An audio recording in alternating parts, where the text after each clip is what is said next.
All right. So, like I said, we're going to break out one topic from the Kennedy administration to go through in a little bit more detail, and that's the idea of the Cuban Missile Crisis. A lot of people believe this was the closest the United States ever came to nuclear war with the Soviet Union. So, this is about as hot as the Cold War is going to get. Show you a little map here. You can see the United States. Obviously, is there where the United States should be on the map. If you can't find that one on the map, it's probably not looking real good for you right now. But if you look just south of Florida, there is the island of Cuba. It's about 90 miles south. Every once in a while, you'll hear about refugees either getting in boats and coming over to the United States, or people even swimming. A lot of times they have to do it in cages because there are sharks and things. But I digress. But that's how close Cuba is to the United States. Well, the 19 The Cuban Missile Crisis, the Cold War, this October is a video. 1962. Well, the The video Cuban Missile I Crisis was will the moment post during the for Cold you War when the two after this superpowers, slideshow the United States and the presentation. Soviet Union. The main thing is going to surround this character here in the middle. Now, I know what you're thinking. Dude looks just like Liam Neeson. Not the same guy from Taken, though. This is Fidel Castro. If they ever decided to make a movie out of Fidel Castro's life, though, I'm thinking Liam Neeson's got to play him. He's buddying up there to Nikita Khrushchev, who's the premier of the Soviet Union. Now, we're in the middle of the Cold War. We want people on Team Democracy.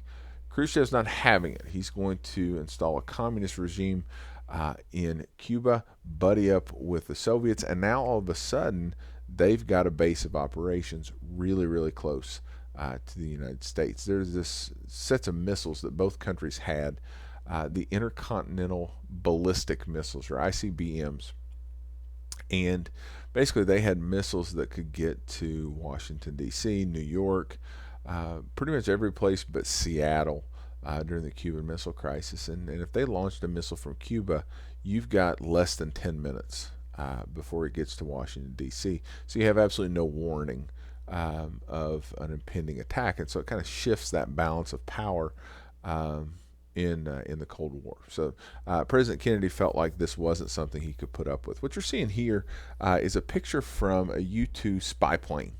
This plane had flown over Cuba and taken these pictures, and so we were flying flights over Cuba just to kind of see what was going on, a couple times a week, something like that. And so as these guys are looking down, the military analysts start to point in. They figure out, well, wait a minute, that stuff wasn't there before. And as they start to look a little closer at the pictures, they figure out that, yeah, these are Soviet nuclear missiles that are there in Cuba. So obviously that's a big threat.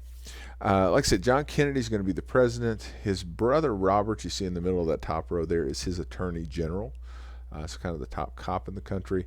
Robert McNamara is going to be the Secretary of Defense for Kennedy and for Lyndon Johnson. So you're going to see him again when we talk about the Vietnam War. Adlai Stevenson, former presidential candidate, is the United States representative to the United Nations. Curtis LeMay is on the Joint Chiefs of Staff, and he's the head of the Air Force. And then Kenny O'Donnell is the special advisor to the president. I read a book not long ago by Kenny O'Donnell, and he was just a close personal friend of the Kennedys. He actually went to college with Bobby, met Jack, helped through all of his national campaigns. There's a great movie, and it's in the film library, called 13 Days. If you can find that and stream it, if you're interested in the Cuban Missile Crisis, it does a great job. Kevin Costner plays Kenny O'Donnell in the movie, and does a great job of kind of outlining what was going on in the crisis. The big deal is, okay, so we figure out the Soviets have snuck these missiles in. What do we do about it? We can't let them stay. But if we go and attack these missiles in Cuba just right off the bat, well, what happens if we kill somebody, a Soviet soldier? Well, then they're going to retaliate against us, and they're probably going to do it over in like Berlin. If you remember looking at the Berlin airlift and just how that was like half a city in the middle of a communist country, and then we're going to respond to that, and then they'll respond, and then pretty soon we're at war. We've already decided that's not a real good solution because both sides have nuclear weapons, and so nobody wants to have a nuclear war. So what do you end up doing? Well, President Kennedy is going to appear on national television, and he is going to say, we're going to blockade Cuba. And so we're going to surround Cuba with ships. Any ships that come past us, we're going to stop them and inspect them to make sure they're not sneaking things in while we negotiate about getting these missiles out. And so Kennedy kind of takes an interesting tact here, right? The military guys are wanting to attack. There are people that don't want to fight with the Soviets that are just, maybe wanting to do a little bit of appeasement and just say, hey, just let this stuff in. He finds a creative solution in the middle and says, okay, well, we're gonna stop any more from coming in while we figure out what our next steps are going to be. Here he is addressing the nation during that period of time.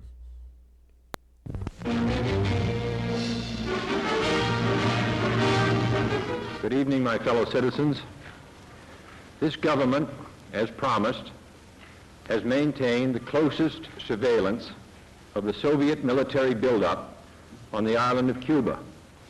Within the past week, unmistakable evidence has established the fact that a series of offensive missile sites is now in preparation on that imprisoned island. The purpose of these bases can be none other than to provide a nuclear strike capability against the Western Hemisphere.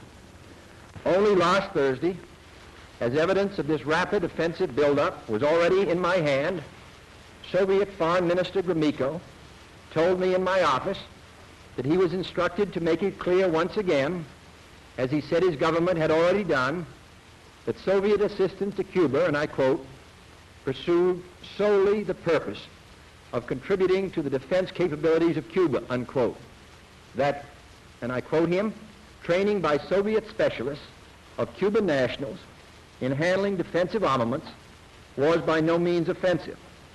And that if it were otherwise, Mr. Gromyko went on, the Soviet government would never become involved in rendering such assistance, unquote. That statement also was false. And so Kennedy's going to order this blockade. Technically, an act of war, but he gets kind of the American nations to sign off on it, and the world just kind of sits and waits. What's going to happen? There are Soviet ships that we know are coming towards that quarantine line. What's going to happen? And the world's just kind of sitting on pins and needles. People are spending all night in church because they think that this is going to be it. And the Soviets do end up turning those particular ships around. People were very worried that this was going to be the start of World War III. And so again, he's got kind of a tightrope he's got to walk between those two sides. The crisis eventually ends. There's an agreement that both sides reach that the Soviets will pull their missiles out of Cuba. We make some promises to them. One is that we won't try and kick Castro out anymore. So he doesn't have to worry about the United States anymore. We were really bad at that anyway. You want to do some interesting reading sometime. Check out all the ways we tried to take out Castro and we're just really unsuccessful. And we agree that there were some missiles we had in Turkey that we were getting ready to leave, and we said, well, hey, we won't replace those. And so everything kind of de-escalates. But it is, like I said, it's the closest that these two countries are going to come to war, but it's a victory for diplomacy.